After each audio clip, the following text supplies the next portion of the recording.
When I was younger, back in Parsippany, New Jersey, my daddy, who was on 2 weeks leave from the secret Marines based near a nudist camp outside of Fort Dix, took me to Morristown to have my eyes examined.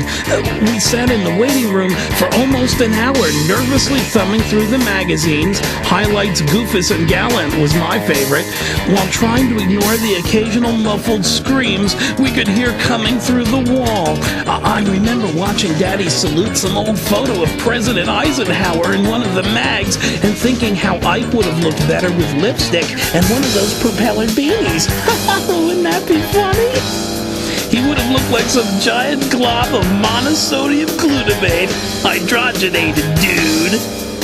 When my time arrived, I went into the doctor's office alone. There was a folding chair over to the side, and the doc said he'd be right with me as soon as he was finished with this last patient.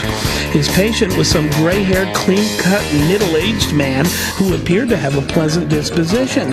He smiled at me and called me lad, and I liked that.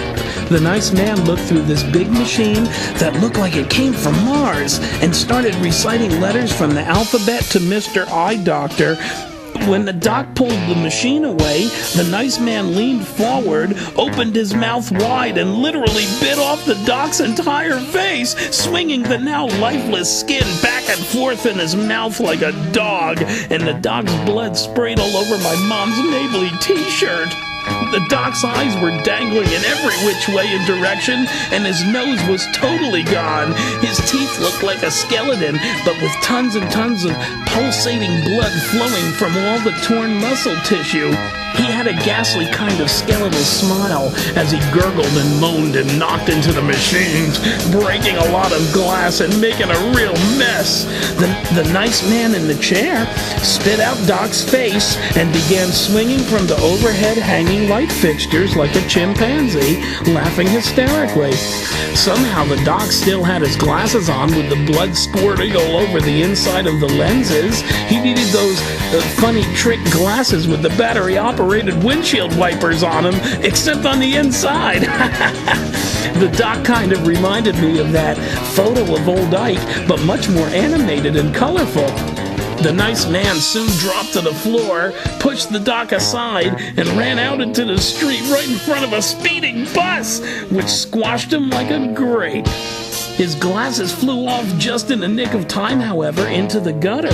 My daddy, always prudent, quickly ran over to the puddle that remained of the nice man and picked up his glasses. Pleased with himself, he approached me and carefully placed them on my face. A perfect fit! I could see so clearly, too, and without Daddy having to spend a penny.